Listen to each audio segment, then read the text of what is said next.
Sometimes, and it's a very innocent thing, especially Mhm. if it's an owner practitioner with a very small practice. They believe that they have a unique perspective on patient treatment, or they are super competent in a certain thing that they do, or they have an approach to treatment that they believe is better than someone else's. So they lead with that because they believe in their heart of hearts that that is the most valuable thing they can tell someone first. But really, when Mhm. you think about it more, that's actually the closing message. That's why someone should choose you at the end. What you need to do is earn the right for you to say that by bringing in scenarios of understanding patient stress, understanding how they got into a situation. So if you think about it from like an orthopedic practice standpoint, you could say something like number one knee repair practice in XYZ region, town, city, whatever. That you could lead with that message, or you could lead with enjoy your golf game again, or play with your grandkids without pain. Because the person that doesn't know they need you isn't looking for knee replacement right now. But if you can help them identify a pain point that would lead to a more pleasant outcome and that it matters to them for the next 5 to 20 years of their life, you get their attention. It literally says in the user agreements for Google Analytics and Meta campaign work that the data that they collect, it's not their responsibility to understand if it's PHI or not. It's on the user's responsibility that you're making a data connection here that tells us you're not sending us PHI and releases them of liability if something happens. So they Right. aren't putting you in a position to be compliant. You have to take care of it yourself. A law group from one of these states could go after a practice for regardless of what state they're in. It could cost thousands of dollars to go through the process of accepting their complaint letter, responding to it, making changes on your website so you don't get any other further issues, and then having to deal with a settlement in court. If you just want one practical thing to look at your website, look at the header. When the website goes down to phone sizes, there's still a schedule an appointment and phone number at the top. You don't just want it to reduce itself to the logo and the menu where someone has to click a button, scroll down to the schedule a consultation link, and then get to it. So you want to reduce friction as much as possible. Hello, everyone, and welcome back to Scaling Practice Management, the show where we help practice managers grow smarter, not harder. My name is Jakub. I'm the head of marketing at Talkie AI, where we help medical practices stop the phone from ringing off the hook and unburden their front desk team with our AI medical receptionist agents. And if you're listening to the show, then you know that we're already helping 300,000 patients every month. This is my second podcast recording of this week, so I think it's a little bit of extra energy, especially because my guest today is Tim Bouchard. Tim is a healthcare marketing expert of over 20 years and the CEO of Luminus, an agency based in Buffalo, New York, specialized in optimizing patient pipelines to attract, convert, and nurture patients. The hard part is over. I got through the intro. Tim, how are you doing today? I'm good. Thanks for having me on. It's a little weird. I haven't been on a podcast for probably 6 years, but I've had 2 podcasts that I've run in the last 6 years. So I'm here. I have all the equipment. I'm here. I'm good to go. It'll be fun to be on the other side of the mic for once. Yeah, exactly. I missed this in the intro. You were the host of Healthcare Marketing Edge, and you mentioned a second one. What's the second one? Yeah, between 2019 and 2021, I did a building materials related podcast too, and we were dabbling in some of that stuff. So I've had a couple of stints on the mic, so I'm pretty comfortable here, and I like talking about this stuff. So it should be fun. Definitely. I love having other podcast hosts on the show. This is actually what connects you and the other guest I recorded this week. She has a podcast too, but the watchers and listeners are gonna see that on the episode list. And anyway, and speaking of podcasts, do you know that your last name is making me think of my favorite horror audio drama podcast of all time? No, what a I don't know pull. if you listen to that. I don't know if you listen to that kind of stuff, but my favorite horror podcast is called the Magnus Archives. It's about this organization that kind of catalogs paranormal activity kind of stuff and kind of delves Okay. into the horror genre. It's really, really cool. The leader, the director of the Magnus Archives, the name of that character is Elias Bouchard. So you gave me a reason to mention my favorite podcast of all time. That already makes it a good episode in my book. Cool. Yeah. Wait, hey, what's your favorite podcast of all time? What do you like to listen to? Oh, my favorite podcast of all time. I'm boring. I usually listen to the business ones. Mm-hmm. I'm deep into the agency podcasts and things like that. I mean, I've been on the train for all of them, right? Like I've listened to Tim Ferriss and all those guys too. But the agency podcasts are good. I listen to a lot of healthcare podcasts, even from competing healthcare marketing agencies, because I just like hearing what other people's angles are of how they're approaching patient work and helping practices grow at the PE level or at the independent and small medium sized practice level. It doesn't matter to me. Is I just like listening to things and hearing them. I'm more of a recreational YouTube watcher than Oh, recreational podcast listener. I have that So too. on the YouTube side, I'm mostly into like the off-roading, overlanding, backwoods adventure, vehicle adventure stuff. Okay. Is there a particular channel in that vein that you want to name drop for people to pull on that thread? Yeah, sure. I mean, there's Sean from British Columbia, the story till now. If you're looking for Jeep, truck, camping, mountain adventures, he's the guy. And of course, Okay. I have mine. I have a YouTube channel, Dark Side Off Road. If you think of Star Wars, Dark Side, and I do Northeast. Awesome. Yeah, it's not quite as aggressive and adventurous as Sean's, but I do state and national forests in the Northeast U.S. In my Jeep, Okay. and I take friends out, and I've got a nice little community of people that go out on trips with me. That is so cool. That's so cool. We have a couple things in common. I recently started my own channel on the side as well, just personal and my own personal podcast. But well, if anybody's curious about that, watchers and listeners, it's not gonna be in the show notes. You're gonna have to reach out to me directly to get the link to that. It's my secret Substack. I'm not sharing it with anyone unless they ask or unless I feel like it. Mystery. I like it. Yeah, exactly. Exactly. Awesome. Well, we have a new tradition on the show, Tim, and you're going to be one of the first of the guests on Scaling Practice Management to play the warm-up game. We're not going to skip it, Okay. even though we already have some interesting info about you. The warm-up game goes like this. You're going to pick three numbers from 1 to 10. Based on that, you'll get three categories of questions, and then you'll pick a category. So the first step is from 1 to 10, pick three numbers, please. 4, 5, and 9. 4, 5, and 9. The categories you picked are fun, pets, and book. Which one do you want? Uh, Pets. Pets. So, do you have any pets? Do they have any unique habits? Tell us about your pets then. Unless you picked it as a kind of trick No, kind of no, choice. I got it. I've got two cats. They're both older. They're both like 12, 13 years Mm. old. One's a tabby cat, one's a black cat. And the black cat is Trixie and the tabby cat is Bailey. They're only a year apart in age. And my black cat Trixie is the one that we got first. And her funny habit is we have one heat vent in our house that sits underneath a curtain, and the curtain blows up kind of like a tent. And as long, Okay. I mean, obviously in the summertime this is hard, but from October through April, she will just go underneath the curtain and sit on top of the heat vent in a heat tent. So we say that Trixie's in the heat tent, and that's her funny habit. So cool. I Yeah, can first of all, I can totally picture it, and second, she must be so sorry, he, right? Must be so comfy she, in there. She yeah, must be yep. so comfy in there.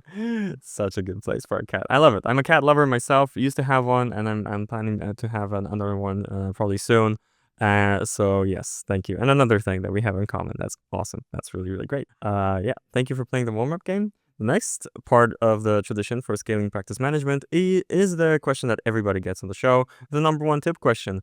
I'm really curious about your answer here, Tim. So, what is your number one tip for successfully growing a healthcare practice? So I would say that this can go across the board. We could go in so many different topics about this, but and Sure. this is one of our philosophies at Luminus is it doesn't matter if you're talking about brand, creative, marketing, in practice, patient experiences. Everything needs to be patient centric. And what you really need to do is look outside of yourself to what patient scenarios are, patient stress points are, and concerns that they have, and flip all of your communication from things you will do to outcomes they can see and the path that they take to that. So you work your way back from the patient side. And that applies to everything. It applies to how you frame your brand and your communication. It applies to how you set up your website and visitor paths. It applies to how you communicate through marketing campaigns. And then, of course, it applies to patient experience when you're managing them through treatment or just, checkups or whatever they're interacting with your practice on. So, one of the biggest things I could say, and it doesn't matter how it applies across the board, is if you start patient centric, you're usually setting yourself up for some level of success by making a strong connection first that earns you the right to say why you're confident at something, or how you will help someone better than someone else, or why your experience is better than other practices. Without that, you're speaking to people rather than speaking with them. And it's always better to invite them into your world than to talk them into coming into your world. Okay, I see. So I have a couple questions about that, and that's probably good because I host the show. What I'm meaning to ask about is, okay, it seems like pretty straightforward advice, right? Focus on the patient, right? I think a lot of practices have that in the back of their mind. Could you talk about like what draws them away from being patient-centric? What are they focusing on instead, and why? Why do you think that is? Sometimes, and it's a very innocent thing, especially Mm-hmm. if it's an owner practitioner with a very small practice. They believe, and it's true, that they have a unique perspective on patient treatment, or they are, super competent in a certain thing that they do, or they have an approach to treatment that they believe is better than someone else's. So they lead with that because they believe in their heart of hearts that that is the most valuable thing they can tell someone first. But really, when Mm-hmm. you think about it more, that's actually the closing message. That's why someone should choose you at the end.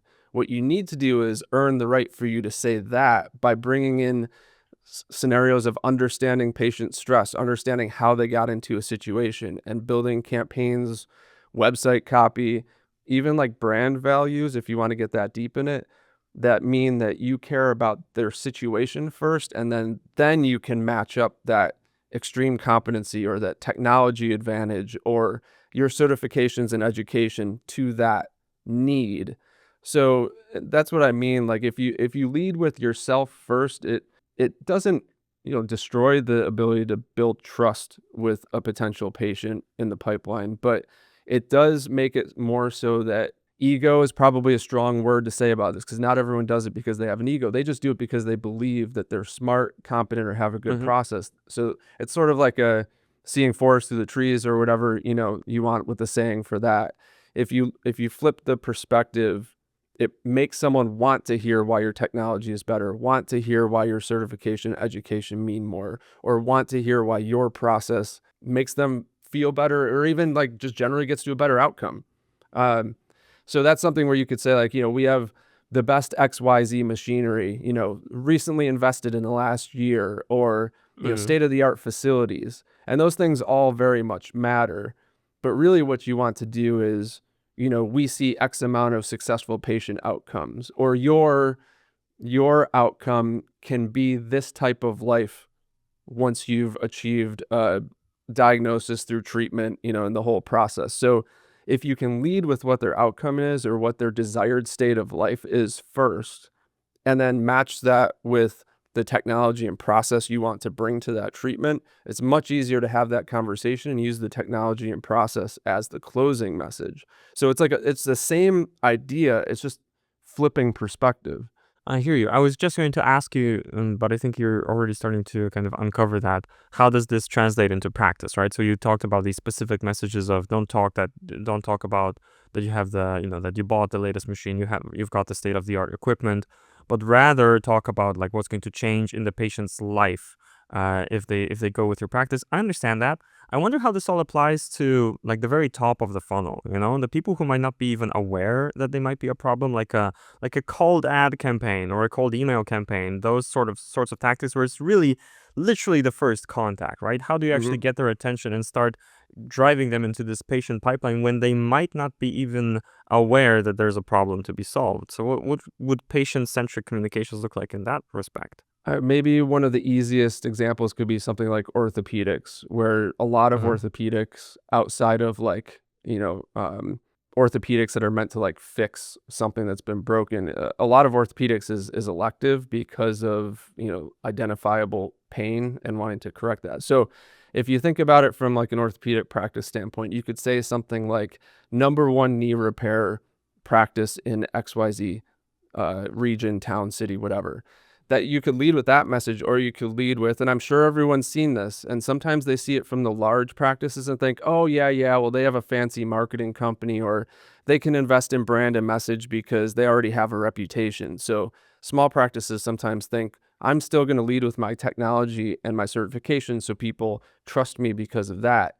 But really, it's the same thing. You still need to go after the patient experience. So let's take that example. It's number one knee replacement practice in, let's say, Buffalo, because I'm in Buffalo, right? The flip side Right. of that is, enjoy your golf game again, or play with your grandkids without pain. Because the person that doesn't know they need you isn't looking for knee replacement right now. But if you can help them identify something, especially on the elective side of medical and not the, traumatic side of medical, if you help Mm-hmm. them identify a pain point that would lead to a more pleasant outcome and that it matters to them for the next 5 to 20 years of their life, you get their attention. So they may not know that they need like a knee replacement or whatever it is at the time. But if you get them thinking about, well, you know what, like it does kind of hurt like heck when I go out and play golf and I step like the wrong way going up to a green on a hill or something. Or, when my grandkid wants to play baseball with me, I'm not chasing him around the bases with the ball because I can barely move my left leg. Now, they aren't going to just jump on that and say, I want knee replacement right now. But in 3 months, 6 months, 12 months, you've planted the seed that, hey, if you ever find yourself wanting to investigate solving a pain point that you didn't know existed, you know where to turn because we helped make that connection for you. And then that's what I meant. Then you can back it up with things like, we've done this many knee repairs. We have this certification. We have this quality score through, WebMD or whatever directory and reputation service you're using. So that's what I mean. Like, it's the same concept. Like, you're saying you do knee repair and you're very good at it, but someone that Mm-hmm. doesn't know they need knee repair isn't going to connect with that message, especially top of funnel. So that's Yeah. that's hopefully a really good example to demonstrate that. It not just hopefully, it is a really good example, and I love how you made it very vivid and very specific. It's making me think of how I've been approaching this myself, where it's like you think of your prospects, their day-to-day stream of consciousness, right?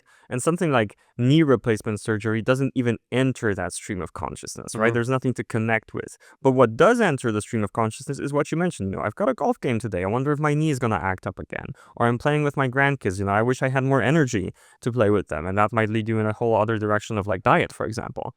Mm-hmm. So I think that's a perfectly valid example, and I'm really glad that you gave that. I think we'll pull on the patient-centric messaging thread a little bit more in just a moment here. First, though, I wanted you to give the watchers and listeners a little bit more background on yourself, on Luminus, on your particular specialty, because I know that patient-centric communications is part of like your overall, I mean, I would call it like the brand message, maybe. Mm-hmm. But yeah, let's make a pit stop there and add a little bit more detail there. Yeah, so Luminus has been around 15 plus years. We started originally in the late 2000s as a graphic design, web design studio. Over time, between 2010 2015, we graduated into realizing that we were not really going far enough with people's brands. So we got further into brand messaging. And then we were creating these incredible websites, handing them off to clients, training them up on them. But we didn't see the websites actually starting to do things for clients. And at this point, we were helping a little bit of everyone in every industry. So we brought in marketing. We started getting our marketing communications chops to develop that side of the agency. And then over the next 5 years, kind of felt out which industries we played best in. And one Mm-hmm. reason that healthcare is a incredible space for us to be working in is because of the communication and trust building aspect of this marketing vein of the industry. A lot of CPG, business to business, it's very transactional, it's very value prop versus necessarily the idea of investing in the connection with the audience. It's more about just saying the right things, delivering that value prop, and making the conversion. Healthcare is a little Mm-hmm. bit different. You can't always make the conversion right away. You have to lay the groundwork, like the knee replacement thing we were just talking about. You have to lay the groundwork for that decision to be made months or years down the road. Or if you're looking to bring someone into like a regular type of dental or primary care scenario, you have to make them feel like you can be part of their lives and be a helpful part of their lives, not just be a check mark for the annual appointment or the semi-annual dental cleaning or whatever it is. So because of our, I wouldn't say distaste for transactional marketing, we just love building brand and communication connections, and healthcare happens to just really match up well with that. So our branding style, our campaign style, the way we approach websites and content strategies all match up very well with healthcare. So over the last 6 to 8 years, we've even dug further into that. And we've had anywhere from, practices just starting up with their first location to remote practices to probably would say like mid-market, still independent practices. And the reason we like those is because they really care about setting the right foundation to enter the market or grow in the market the way under their own terms. And it's not so much about just driving patient signups, which is of course important, but it's about establishing that they do things differently, that they care about patients differently, and then giving them the easiest path to an appointment or a consultation comes along with that. Back to the whole patient-centric thing. I understand. Okay, so you said something that made me have a bit of a reaction. You said that you love to focus on brand communications and not so much, the transactional marketing side of things. This is a show for practice managers, and while I'm not one myself, I think I can feel a little bit of frustration on their end of like, okay, but what does that mean? These are two marketers talking with each other, about brand versus transactional, about conversions. Why would a practice manager care about brand communications when what they might really care about at the end of the day is, growing the patient pipeline, making, and driving that growth? So how would you explain that in straightforward terms to them? Yeah, so there's two types of people that are out there. If we want to take my comparison, B2B, Mhm. consumer product goods, those are very much if you can demonstrate financial value or a physical value of something that can help you in the moment it's usually a low cost good, 10 dozens to $100 maybe, small margins. So it's all built on volume. So in that game, you're really going after volume. So what I mean by that isn't necessarily that appointment and consultation conversions don't matter. It's that you get to the endpoints differently. And the stickiness on the healthcare side is something where you can't just make the initial conversion. You have to back it up with why that conversion, patient appointment, consultation should ultimately decide to work with the practice. And if it's something like a routine care practice, like dental or primary care, like we mentioned before, not only do you have to have a good initial experience, onboarding experience, but you have to have a good experience cyclically, whether it's quarterly, semi-annually, or annually, to keep that person, one, trusting you, two, feeling like they're being cared for, and three, you can't grow a practice without growing a patient census within your practice. So it's a different type of bringing people in. And it also depends on what type of practice you are too. It's a little bit of a shorter pipeline to bring someone into routine care practices than it is to bring someone into surgical or something like that. Like we were talking about with knee replacement, you're going more after the audience that needs to know you are there and understand them when they're ready. On more of the routine care side, you're going after, we're close to you. We love working with our patients this way and, providing a good onboarding experience and making it as easy as possible to call, email, or fill out a form. So even within healthcare, there's different ways of bringing people on. But what I mean by transactional versus brand building is depending on what type of practice you are, routine or elective or, large procedure practice, you still have to build the trust first, but the pipeline is slightly different to get people to the endpoint for a consultation. So consultations still matter, but you can't skip steps the same way you can selling, I don't know, a lawnmower or whatever it is online. If you can have 2 or 3 good ads to sell a product, you could convert that person. But in healthcare, you have to do a lot more demonstration to get them to the endpoint. There's one other thing that you mentioned and a thread that I want to pull on here. When I'm thinking about, dental and primary care, I feel like there's a lot of emotions involved in there from the patient's side. I'm not sure if you would agree. I'm a good example of this. So, for example, I've been putting off my next dentist appointment. I've got these little pains here and there. Get on Not it. to make yeah, not to make it my own sob story, right? But as a practice, what could they do to kind of convert or to, make a person like me kind of overcome that inertia of, I know there's a problem. emotionally I don't want to face that problem. So how does it translate into marketing communications that, you actually help your patient population, get over that initial, fear or, that inertia, and actually take an action and have that, regular checkup that has maybe not been so regular over the last couple of years? So there's probably two different ways to look at this. I think that some of these theories apply to both large elective procedural practices and smaller routine practices, but ultimately they both still involve trust, and you can get there to different ways. But the one thing that's unique about, let's say, like local community routine care practices is the amount of exposure and involvement they have within the community. We've even had a couple episodes on my podcast about this, where unlike getting the knee replacement, which is sort of a one and done with checkups and rehabilitation afterwards, something like dental primary care, sometimes even something like ENT or vision probably fall under this too, is Mm. you want to know that you're going to establish a relationship with your practitioners there. It's a little different than the large side of things. So what we like to do, and this can apply to both ends of the spectrum for healthcare, and sometimes owners and practitioners and doctors and PAs don't like this, but putting people in front of the camera, and it doesn't always have to be video, but it can be a good Mm. headshot with some, quote attributions to it. Getting faces in front of people early helps build a connection of, oh, is this someone I'm going to work with for my family's care or for my individual care? If you can establish that, I like that person, I don't mind them being my practitioner for dental or vision or whatever it is, or I trust them with my health for my checkups to make sure that nothing falls off.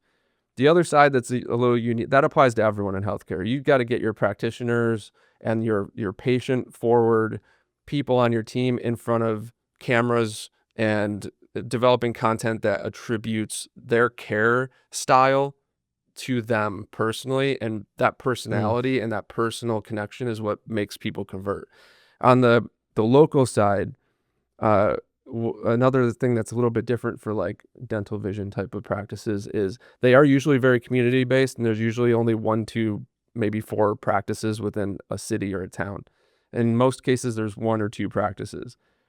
It really does benefit those people to be involved in the community too, because then not only are they someone that people go to for care, but there's someone that gives back to the community that supports their practice. It's very much a two-way street.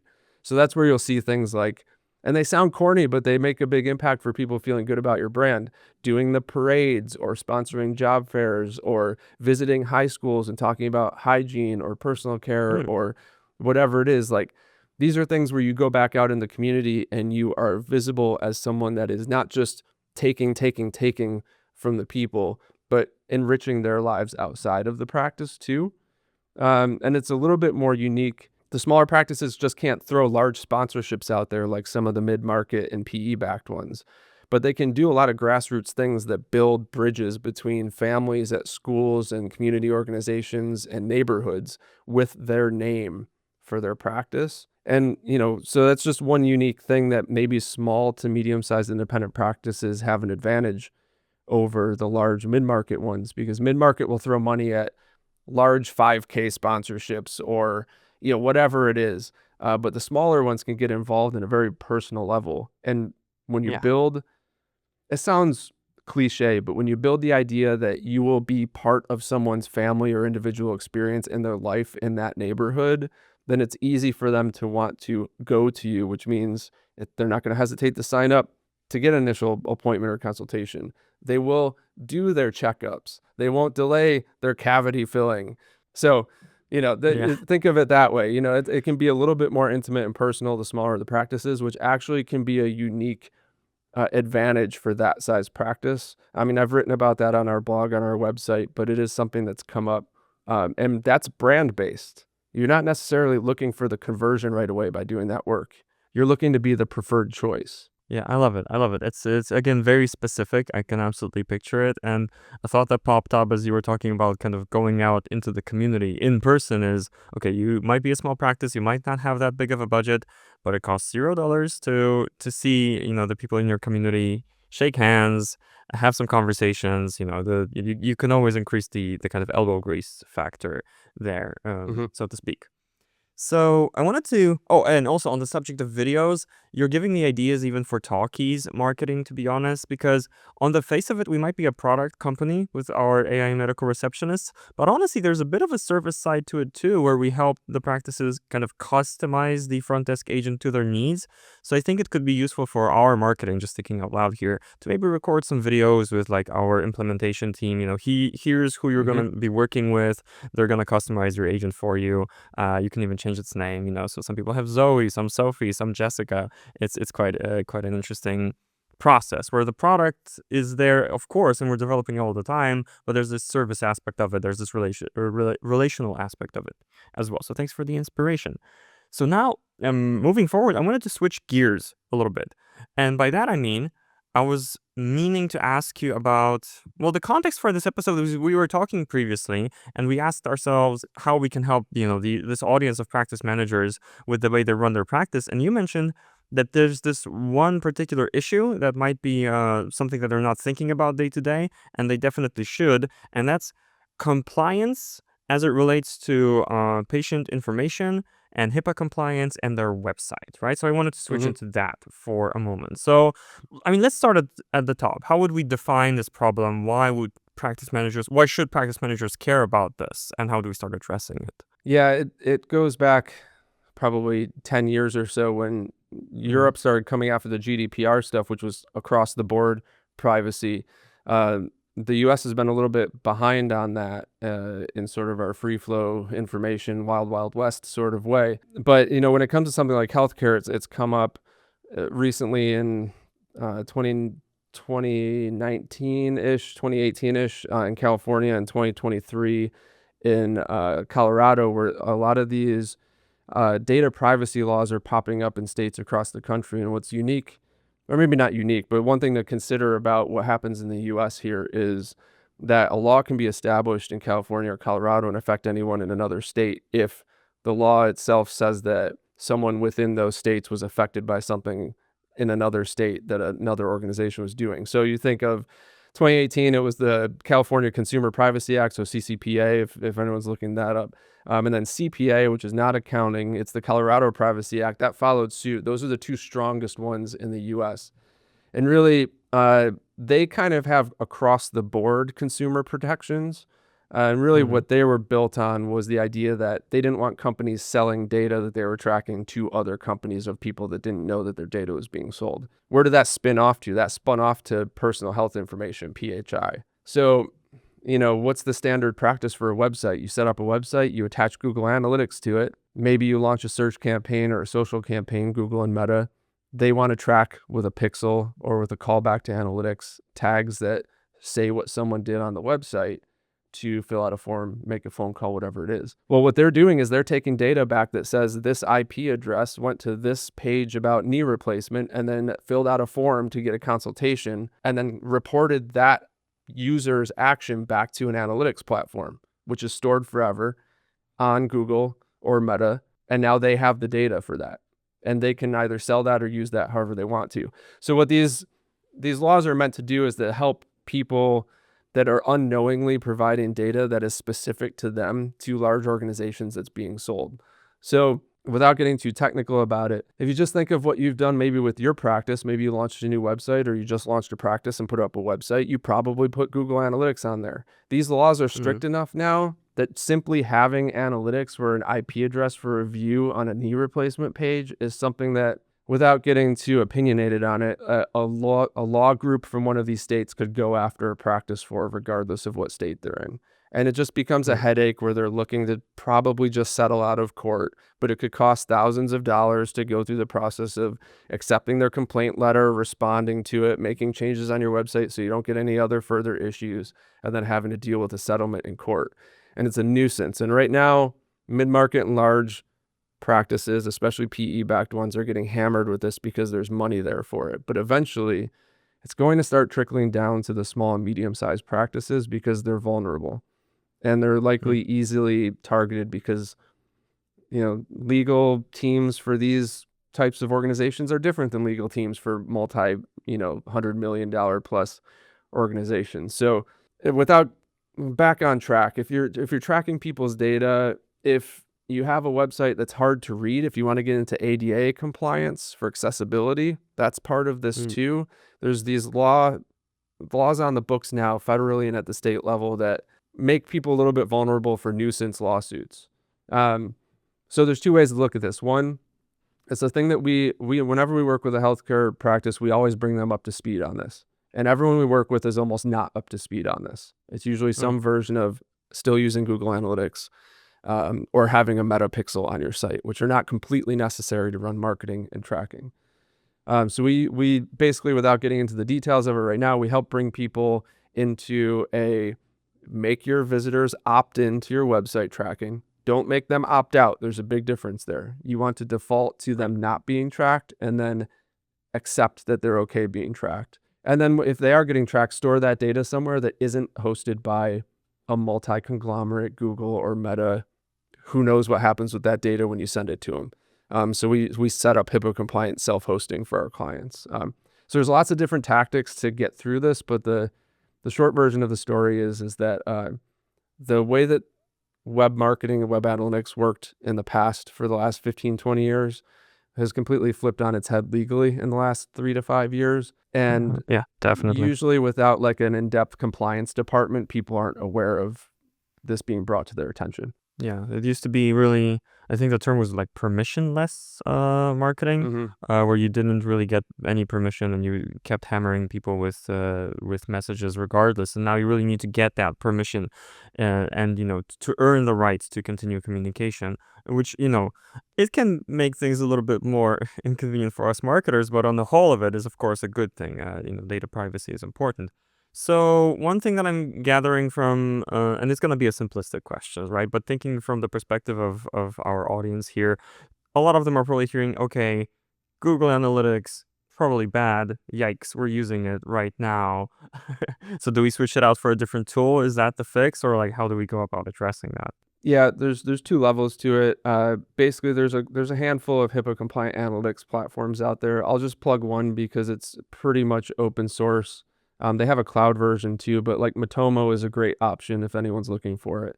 It has a lot of the same features as Google Analytics. You can import data from Google Analytics historically into Matomo. How we like to address it is either a client that has their own HIPAA-compliant server. We can help them install that and get everything set up for them on their HIPAA-compliant server.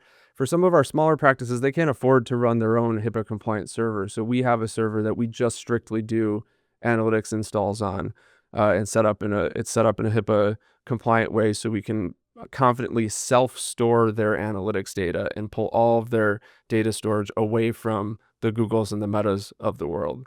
This is important, and I'll just say this: it literally says in the user agreements for Google Analytics and Meta campaign work that the data that they collect, it's not their responsibility to understand if it's PHI or not. It's on the user's responsibility that you're making a data connection here that tells us you're not sending us PHI and releases them of liability if something happens.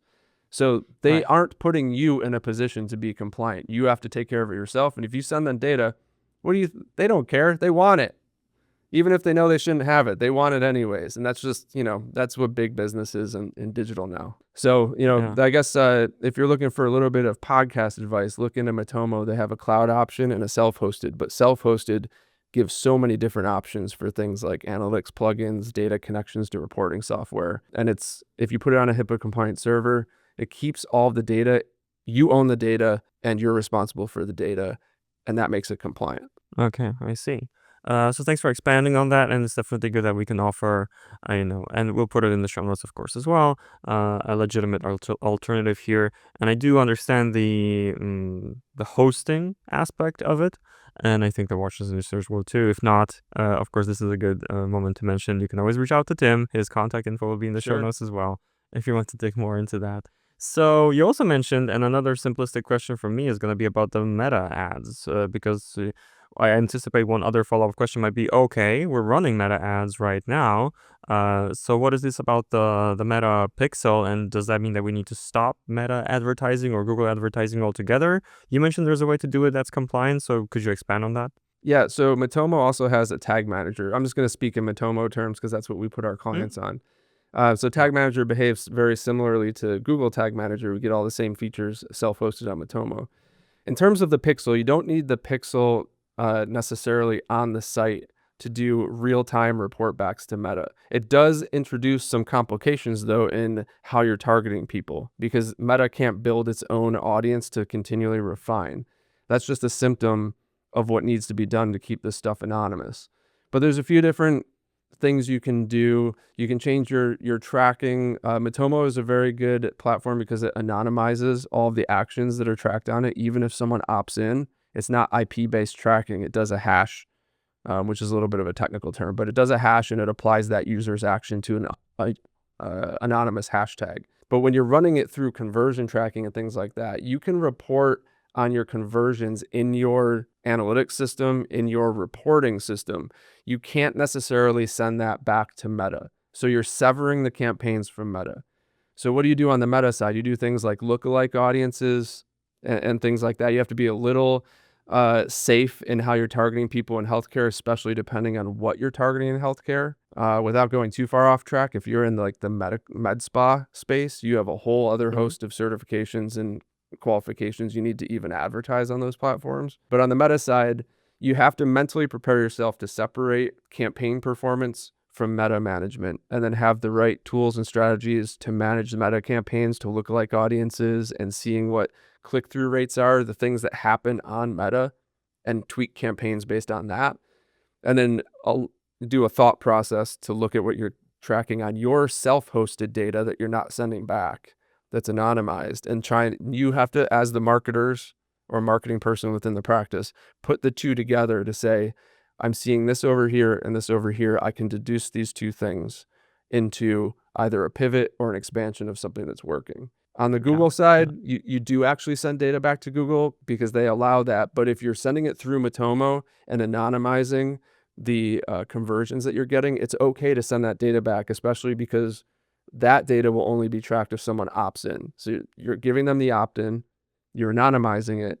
And then what we like to do is set conversion points that are also anonymized. So instead of like tracking maybe a URL called schedule appointment success as like an endpoint, we might just call it thank you -1. And maybe that's the thank you page for someone filling out a knee replacement form. So all Google gets is that someone hit the thank you -1 page. There's no mention of knee replacement associated with that conversion. So there's all these little tweaks to how you track, what data is involved with it. Is it anonymized? Is it opt-in? You stack all those things up, and then you have to work within the two platforms to understand what data is showing you what. Very, very interesting. And thank you for expanding on that. So you mentioned opt-ins a couple times now, and I'm wondering for the more marketing savvy practices, so to speak, some of them are thinking, okay, we also want to be building an email list, for example. And are there particular nuances here in terms of building an email list? Because some of them might be wondering, are we compliant in the way we do that, right?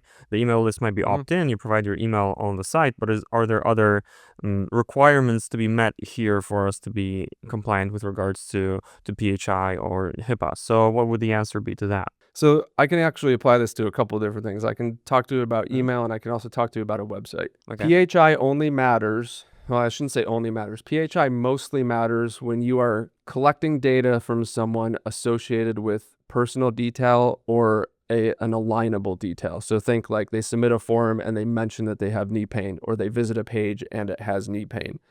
A general email list sign up is simply them providing their name and email and sending that off to an email list. So they haven't identified themselves as someone that needs a service or has a condition or anything like that.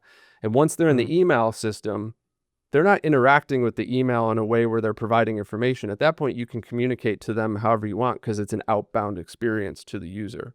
So email lists are still totally fine.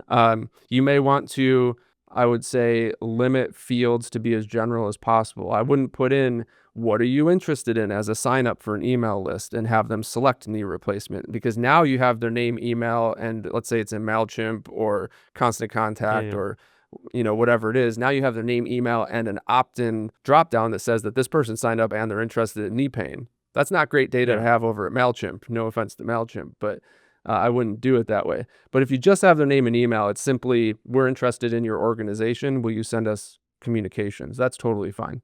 From a website standpoint, you can think of websites the same way. Some organizations go far enough that they will have their own HIPAA compliant server and just put everything on it, just because they have it, so why not use it? But a marketing website, let's say it's a 20-page, 30-page website for a dental practice. That website, if it's set up properly, isn't collecting people's data. So that specific environment for the marketing website is just a tool to give people data. So that website hosting itself doesn't have to be HIPAA compliant. As long as your forms are off-site, your analytics is off-site, your opt-in is on the site. As long as those things are all in place, you can have a marketing website wherever you feel most comfortable. The data side is where things matter. You would want your analytics if you're hosting it on a HIPAA server through a provider or through your own HIPAA server. So I think where I'm getting to pull those two things together for your answer is think of PHI being provided or PHI being identified by a user action. So an email signup wouldn't classify that unless you're asking someone to give you PHI during that signup, or you're tracking where they signed up, which page they filled out the signup form on. Same thing with analytics. If you pull that off site, your marketing site, if everything else is buttoned up, doesn't retain people's PHI. It provides content out to them. So at that point, it's just a digital brochure, but you have to have all the buttons around that set up to make sure that that's okay. So, for some of our larger clients like health systems or mid-market orthopedics, multi-location practices, they generally have their own HIPAA compliant servers. Their IT departments manage them. We work within those for where their website is, and we help install their Matomo and get that all set up. That's totally cool. For the smaller practices, that can be a very expensive endeavor. HIPAA compliant hosting and having someone manage it could be $500 to $1,500 a month. And then there's varying degrees of pricing based on whether or not you need a BAA or want a BAA with them, which is a business associate agreement, which essentially transfers liability. So what we like to do is give a blend of that. We'll host small and medium-sized practices on typical web hosting that has all of the buttons set up on it so that you don't have form intakes on the site. You have cookie opt-in. Your analytics is off-site. You're not connecting Google and Meta campaigns to anything. So no data leaves the site or is collected on the site for a user. And then we set them up in a affordable HIPAA compliant Matomo analytics. So they can have the best of both worlds without having to invest hundreds and hundreds and hundreds or sometimes thousands of dollars a month in hosting, essentially. Okay, it's clear you've put a lot of thought into this, and I'm glad we could get all the additional detail here. It's almost like a workshop on that particular aspect. Yeah. Which I really enjoy. I like going deep. It's a bit of a spider web and a rabbit hole, if you will. When you change one thing, it affects something else, and there's a lot that goes into it. And that's also why a lot of people haven't thought of it too. There might be people that are like, man, I know I need a better compliant website. I have no idea where to start. I have no idea what needs to be done. So I'm just not going to act on it because I don't know who to turn to. And it's just not top of mind at that point because of the friction to get it set up. So even on our end over the last couple of years, learning this stuff, finding the right tools for it, understanding where the limitations are, we've had to change campaign strategies and tracking strategies and hosting strategies and all tools that are used on websites. We've had to gradually test and learn all that stuff, even just as the marketing agency for the last 5 years. And it never stops. Yeah. You just made me think. I thought of this funny connection is a practice might be putting off their compliance work on their website, just like I put off my dental health check. We both should do better. Okay, we both should do better. Message me on LinkedIn to get my mental health, dental health. Could probably use both. Checkup. If you're listening to this show, I would welcome the message. All right. So there's two more things I would love from you for this particular episode. One pertains to medical practice websites more generally, right? So again, coming back to this mental train of thought, this stream of consciousness, you're a person who thinks about these medical practice websites all day in, day out, and you and your team, I mean. And I wonder, aside from the compliance piece, and perhaps aside from patient-centric messaging, which we already covered, what are some of the other biggest mistakes that you see practices make on their side? Is it about the UX? Is it about the content? What are the typical problems? And if you were to speak to an audience of like 2,000 practice managers and make them change one thing on their website, what would that be? Reduce patient sign-up friction as much as possible. And it sounds Okay, tell so me more. common sense. So you want persistent call to actions. If you have it could be as simple as something as you have a website that doesn't have a sticky header. When you scroll on a website and the logo and the menu stay at the top, sometimes Mhm. it's as easy as that. You want always have an action item in front of a patient. So we like to design a lot of our website headers for a lot of our practices to have two components to it, two sides of the equation. One is the website navigation, the other is an action bar. And the action bar is usually your client portal, maybe your bill pay tool, and then the schedule a consultation button. And even Mhm. and you know this, you've been on enough websites in the last 10 years, as you make a website smaller and go on the phone, the full menu disappears. Well, if the call to actions also disappear, you're doing yourself a disservice too. So the two things we like to do if you just want one practical thing to look at your website, look at the header.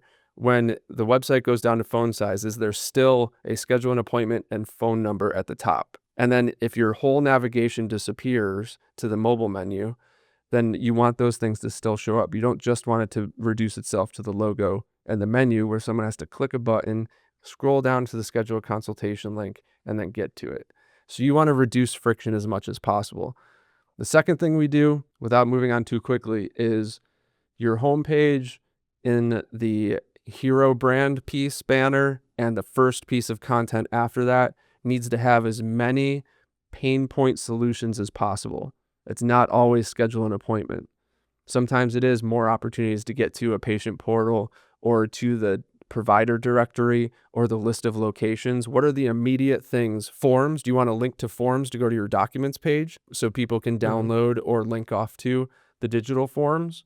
If you go back to the patient-centric thing without going too far back into that topic, when someone Yeah, goes to yeah. your website, the first thing they want to see is something that helps them or lets them take action. So if Mhm. you start with too big of a brand promise and too much information to back that up, you're making a good brand statement, but you haven't helped them yet. Right, And if you go right. back to So it needs to be. patient-centric, So could you make that more specific? Because I'm trying to make sure that I understand. It's not so much that our mission is blah blah blah, which is important from a brand mm, perspective. But is it also kind of the down to earth stuff like here's where you can find our location, here's our phone number, here's our directory of providers. Is it that kind of stuff? Those kinds of pain points of I'm visiting your site for these particular reasons, practical reasons. yes, and you can even look at your analytics to see where people typically go. If Mm-hmm. they're going heavily to Oh, locations pages or providers pages or treatment pages, then you're starting to see even in the data, whether it's on Google Analytics or Matomo, whatever, to go look at the data.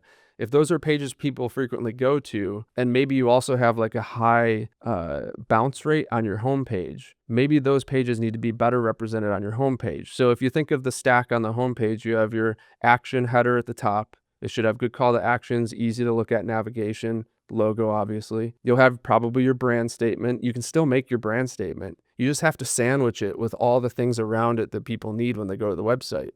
They're either going to take action or they need to find information. And if you bury the information, you haven't helped them quick enough. So we always like to take this like sandwich technique, have a good header that's persistent throughout the whole website. Awesome.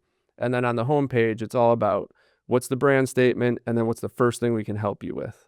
And usually it's getting right. to documentation, provider information, uh, or the location information. Yeah, help you with not in terms of your health necessarily, but in terms of the information that you want from Right. this website that you're visiting for a particular reason. I love that. I love that. I think it's so clever. And I need to check the Talk to website through the lens of what you just said. Like, are our top visited pages well represented on the homepage and in the first sections? I'll get on that when I we mean, finish this.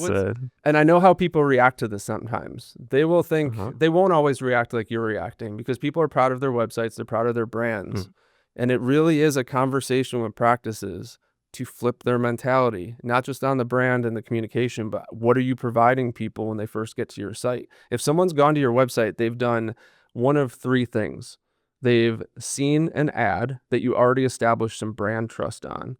So you don't have to reinforce that crazy once they get to the page. You can then try and just Right. help them immediately. The other is they've searched and maybe you've come up really well for a service or for just location proximity. So at that point, you do need to still make the brand statement, but you do have to help them because they're there to find something. And then the other is maybe a referral, so they're like directly going to your site or searching for you by brand name. They have varying degrees of what they want to do. The referral might not quite want to take action yet. They may want to learn more about providers or how close the location is, but they still need to get to those pages. So if you bury those in the navigation, you have to make them look for it. And the more you make someone look for it, it's a very subliminal mind trick, or Jedi mind trick, because I'm a Star Wars guy, that if you can help solve the easiest questions for them, they will translate that to you solving the most complex questions they have later on. Right. They just have this feeling of, okay, this brand is keeping in mind what I need help with. And initially I might need help with finding information, but I have other issues that they can help me with also as a medical practice. I get that. I totally get that.